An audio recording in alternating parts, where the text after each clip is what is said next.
2017 C300, we went ahead and added the shock sensor to the factory alarm system because what happened to these cars, they bust the lug nut locks, they leave the car in full brake, so they'll break your window. The only way that this alarm will go off if somebody opens the door, everybody in the world knows not to do that. They'll break your window and jump in without opening any of the doors.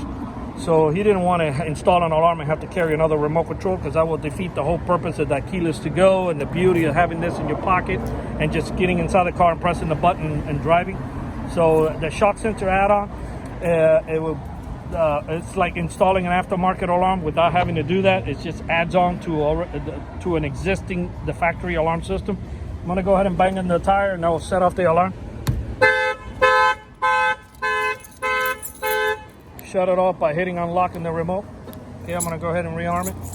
When you arm it, you can't beat on the car right away. Factory alarms have a little delay of 30 seconds. After 30 seconds, I'll go ahead and hit somewhere else. I'll go on the other side and bang on the window so you can see that it's perfectly balanced on both sides of the vehicle.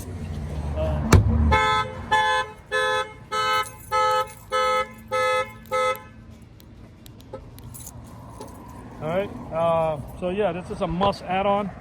If anybody's interested upgrading their factory alarm system in any type of vehicle that has a factory alarm system, give us a call. Our numbers are 305-298-4814.